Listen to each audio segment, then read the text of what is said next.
Good morning.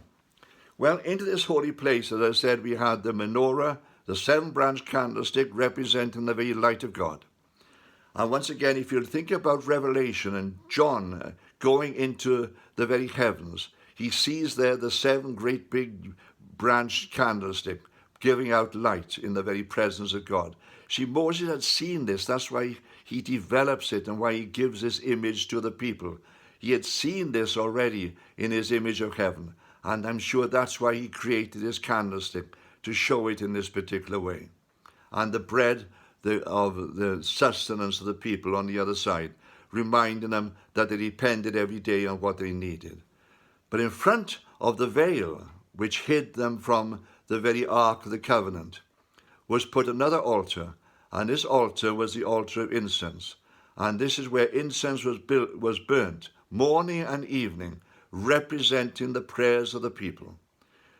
People depended upon God, turn to God, honor God, pray to God, give thanks to God, intercede before God, as they become more and more aware of their dependence day by day on his presence in their lives and his blessing in their lives.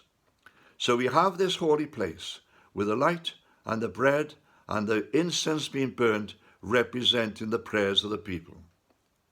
But then we come outside of that place into the main courtyard. And in the main courtyard, which was again surrounded by these frames and these sockets with the poles standing in their sockets, we have a place of sacrifice, a great altar in the open air where people could actually bring their gifts, and their gifts could be burnt there on that altar as a sacrifice to God.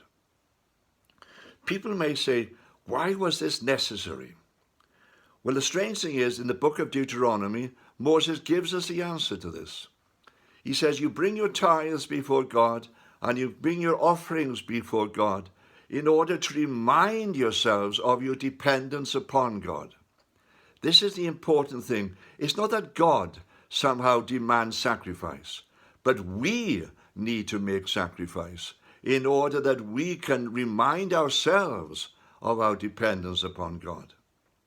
And here in this courtyard, this great big altar of burnt sacrifice was set up.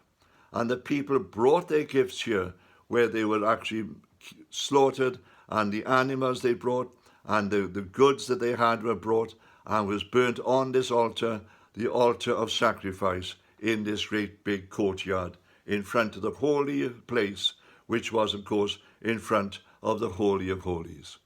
People honoring God for all that he had given them. Sacrifice, a very important concept in our lives, one which is probably not really very dominant in our lives as 21st century people, but a very important thing as well, because as we think about God and as we honor God, we honor him with the sacrifices we make, the sacrifices of our love towards our fellow man, the sacrifice of standing out and proclaiming the gospel, the sacrifice of giving up even our material possessions, that in fact the gospel can go forward, the sacrifice of blessing one another with the very gifts that we actually give. It may seem a long way from that tabernacle in the wilderness to that offering plate in church, but that offering plate is the same symbol of it, because as we place our possessions on that plate, as we offer it up in this particular way, we are honoring God and saying to God, we are dependent upon you for all our needs. And as we make this sacrifice to you, we ask that you will bless us in our lives. And the amazing thing is that God says to us very simply throughout the scriptures, as you honor me in this way, so I will bless you, because you will be entering into a full relationship with me. See, we offer to God our sacrifice, not because, in a sense, God needs it, but because we need to give it. That's the important thing. We need to give it. We need to be people who are honoring God in this particular way. And so the people would come to the place and offer sacrifice in this way.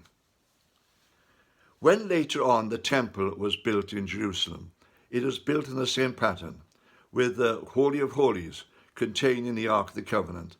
The holy place, now of course built in stone, not with the temporary thing that was built up in the wilderness, but now built in stone. The holy place with the menorah and the altar of shewbread and the altar of incense. And outside that, the great altar of sacrifice as well, set up there. People came from all over the world, Jews who had been dispersed, to keep the great feasts of Israel.